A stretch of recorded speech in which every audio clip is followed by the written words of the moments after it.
Coming up tonight, Family Island upgrades. Some $9 million to be invested on the island of Exuma as major improvements are currently underway. Plus, the former DNA leader putting the Free National Movement on blast. Our Joshua Williams has the details on McCartney's latest bone of contention. And later, the circus comes to town. Our Jean Joseph was there and has the full recap of the exciting and exhilarating event. These stories and so much more as Our News Weekend starts now.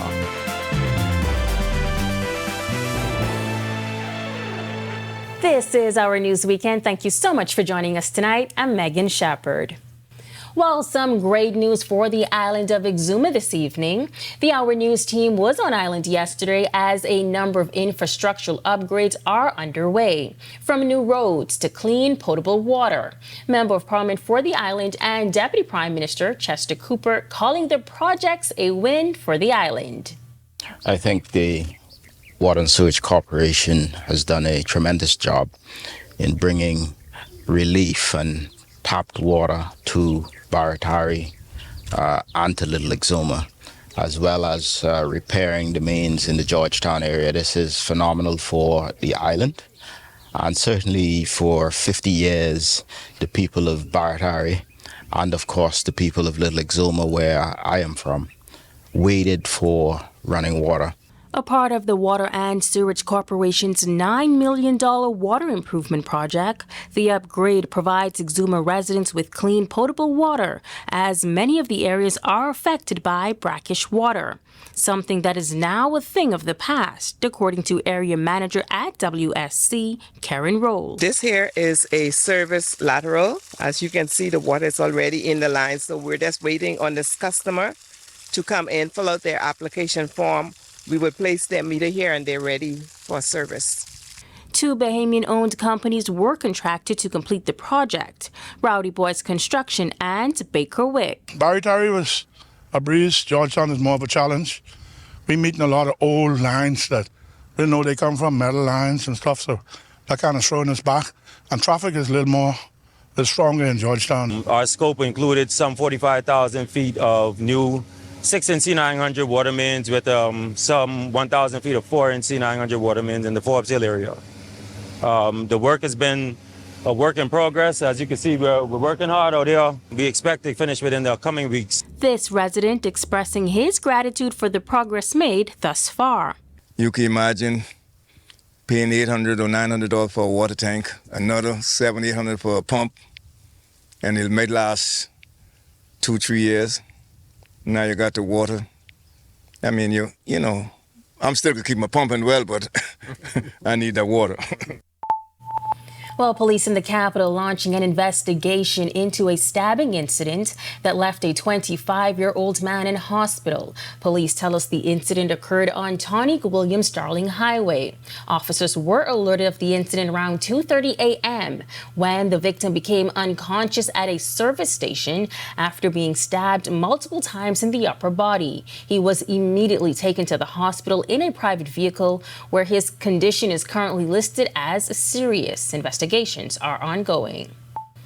Meantime, a former Free National Movement parliamentarian and Democratic National Alliance leader Branville McCartney blasting the Free National Movement for what he claims is padding constituencies. Our Joshua Williams explains.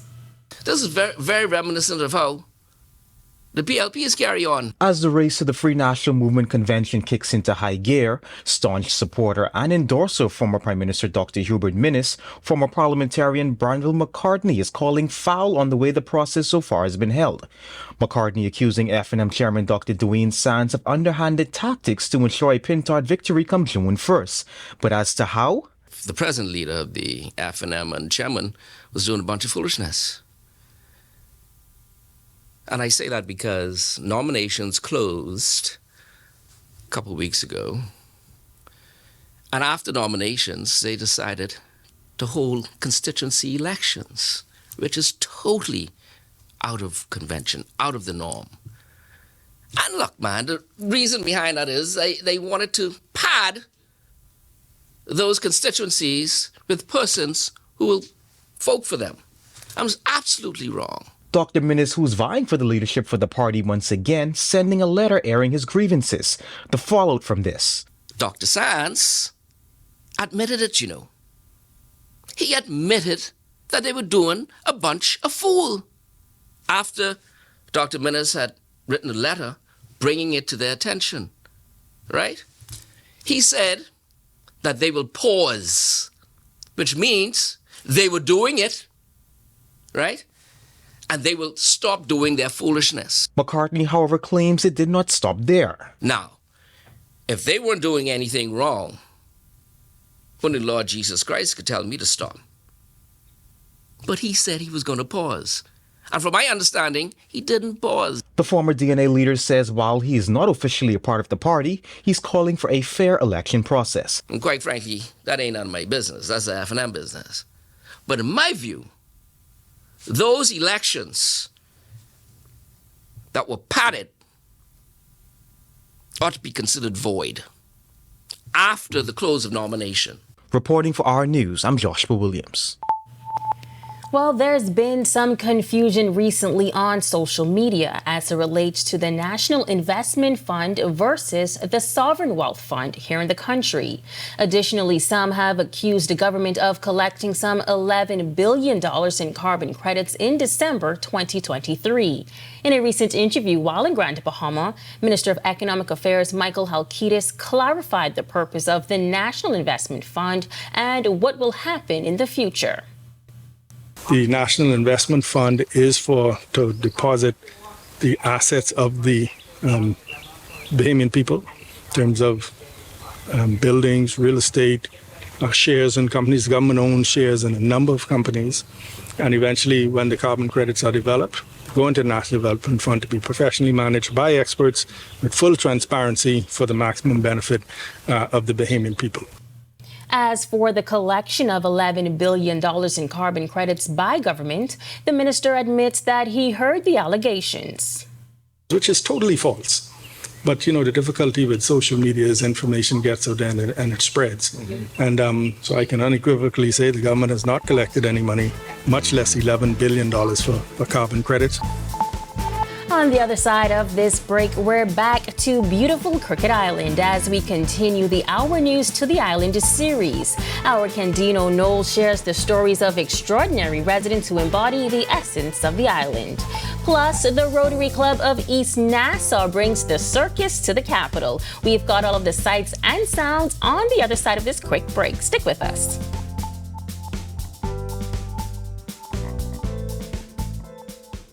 Are you or a loved one under medical care? Do you need affordable medical supplies? Ports International is the largest home healthcare supplier. Medical supplies at the very best price, and you can even shop online. From hospital beds to wound care, wheelchairs to walkers, Ports is a one-stop shop for your medical supplies, and we accept insurance. We have online shopping and 2 locations to serve you, at the Airport Industrial Park and Shirley Street. We also ship to the Family Islands. Shop online and visit us on Facebook. Call Ports at 377-1771.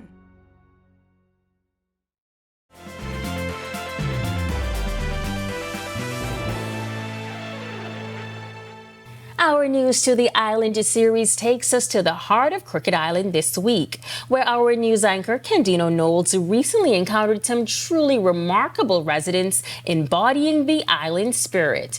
Among them, a native son who has recently reconnected with his roots. Raised amidst the island's rich culture, his bond with Crooked Island is unwavering, and now he's on a mission to inspire others to return home.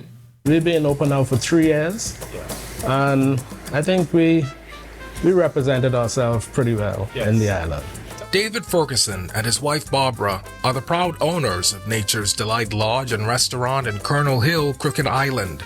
It's where we had the pleasure of enjoying a brief lunch after leaving Major's Key before continuing our journey, expertly guided by Marsha Gibson, all the way to Pittstown. But before reaching our destination, we learned the inspiring story of David and Barbara. Since 1997, while still residing in New Providence, they began developing the land where their lodge now stands. And finally, in December 2020, they moved to Crooked Island and brought their dream of Nature's Way to life. It was always our desire to help or spend some money in this island. That would, one, try to keep some of the people employed here. Two, to have something for us to not rely upon as an income when you retire, but for us to have something to cause you to want to get out of bed in the morning. David's commitment to his Crooked Island extends beyond his business. He was chosen as chief counselor for the district, a role that allows him to focus on the needs of his beloved island while fostering community involvement. It's my honor. I mean, I thought it was a blessing in a way. I don't think you will find another way better to serve people. His service has revealed many opportunities for growth and development. While bone fishing remains the primary source of income, David sees a need for skilled workers in both basic and advanced infrastructure. And this is why he's passionately encouraging natives to return and contribute to the island's future. We have a lot of people who live in Nassau and the rest of the Bahamas from Crooked Island who probably haven't been back to Crooked Island since they leave the high school here. We need to reach these people. And David hopes his journey back home will reach and inspire others to follow suit. And I think once you do that, people see that it isn't like you just talking the talk. Yeah. You're talking and walking.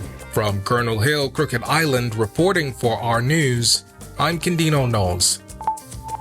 Thank you so much for that, Candino. Well, thousands of residents taking in the sights and sounds of the circus recently as the Rotary Club of East Nassau teamed up with an international partner to host a weekend filled with fun for the whole family. Our Jean Joseph tells you all about it.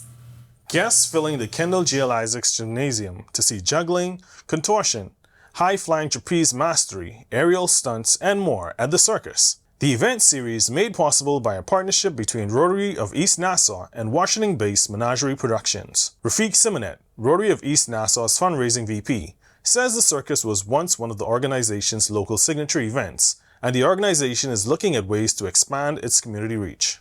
Our goal is to raise money for charity. You know, the Rotary clubs all around the Bahamas spend a lot of time putting in effort and time to be able to get funds to be able to support the people of the Bahamas. We had thousands of people come through the doors. We even sold out a couple of the shows and reached maximum capacity. So the excitement and the energy is there to be able to come and attend a product like a service. So we're really happy to be part of that. Performers putting on dazzling displays of aerial artistry mixed with spurts of comedic relief. And at intermission, guests were left clinging to the edges of their seats. We caught up with the show's producer, Rotarian Montana DeBoer, who owns Menagerie Productions. She said the show is about raising charity funds while helping people have good, clean fun. Our goal is really to make safe spaces and fun spaces for kids to come and enjoy a show and bring the whole family together and get them out of the house and get to see something incredible and see live performances. And also many of the proceeds from the show are going to the Rotary Club of East Nassau. Simonet says the money will go a long way in helping the organization reach its community goals. These funds will go to various charities. What we do is every year we raise a certain amount of funds as the Rotary Club of East Nassau. And this year we're trying out new innovative ways in which to increase the reach, because the more money they raise, the more organizations we can actually support. So we're really excited about trying out these new things because this will allow us to push extra funds into the community. If you missed the circus, look out for the next Rotary event and support an organization that impacts communities nationwide. Reporting for Our News, I'm Jean Joseph. Still to come on Our News Weekend, the Bahamar Foundation raising hundreds of thousands of dollars, all for charity. This year's charity golf tournament dubbed a success. But first, we check out some baseball action, and Bahamian athletes are getting ready for the NCAA track and field meet. Our sports weekend is up next. It has all the makings of a fairy tale. I've seen her pan from tiny tot right up to one of the most highly regarded coaches in U.S. women's college basketball. Coach, she recruited a lot of our players in the programs. Coach Yolette McPhee-McEwen behind the impressive performance of the ladies basketball team at Ole Miss University. Come join me, Sasha Lightbourne, as RTV presents an intimate look at Coach Yo's life, a dollar and a dream.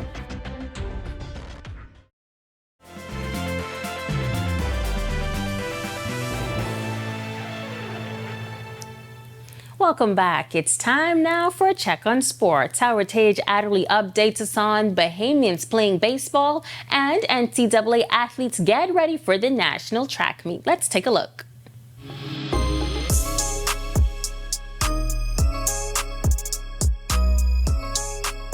Good evening, I'm Tage Adderley with the Our Sports Weekend Edition. Bahamians got busy on the diamond last night. We're going to check out what they did. Friday night was a busy one for Bahamians in baseball. Jazz Chisholm picked up a base hit going 1-for-4 to help his team get a 3-0 win over the Arizona Diamondbacks. The only Bahamian to ever coach in the majors, Anton Richardson's New York Mets fell to his former team, the San Francisco Giants, 8-7. And in the minors, BJ Murray had a hit and an RBI as his Iowa Cubs got a win over Indiana, 13-0. As the summer heat up, baseball action will as well. Be sure to check in with Our Sports for all the latest results from Bahamians at all levels. Now we're going to head to the track where Bahamians are excelling against tough college competition. A couple of Bahamians athletes are headed to the NCAA national meet.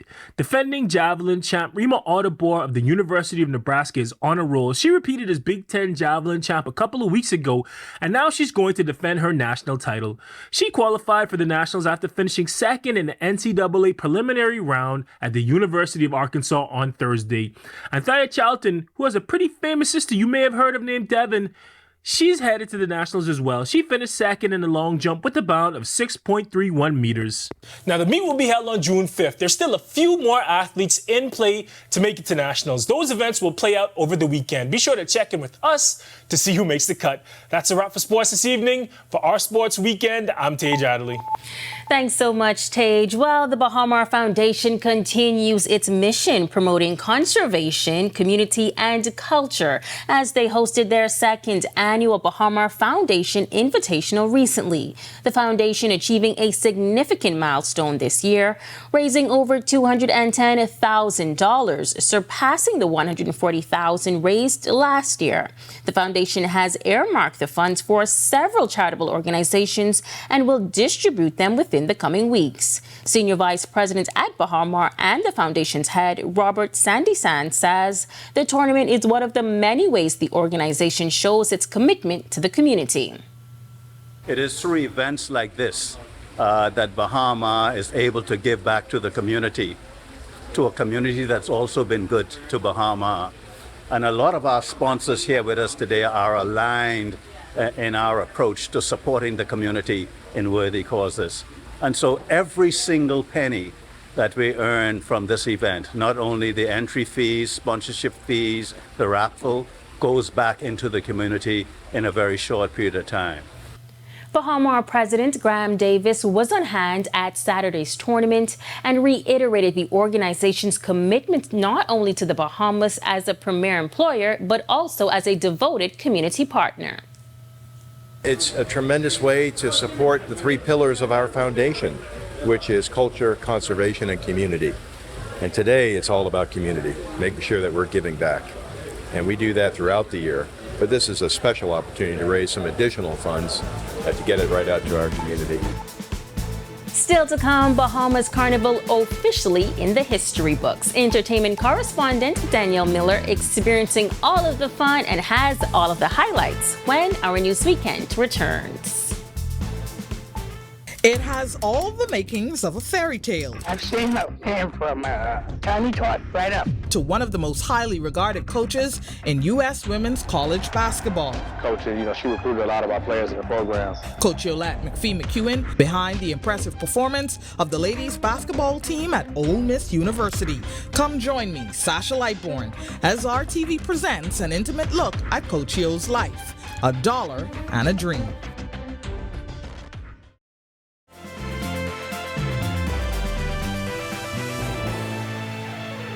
Welcome back. Beautiful weather on the outside of our studios today. Ian McKenzie joins us now with a look at temperatures across the islands. Ian. Thanks, Megan, and good evening, Bahamas. Welcome to your Saturday evening forecast. Currently outside our studios, we're under a few clouds and very warm temperature, 84. Winds are from the east-northeast at 10 miles per hour. Feels like temperature, muggy 76. Current temperatures across the country at this time in our nation's second city, Freeport, we have 84. Also in Allenstown, Nicholstown, and in the capital, 85 in Great Harbor Key, 81 in Governor's Harbor, 82 in Marsh Harbor, Abaco.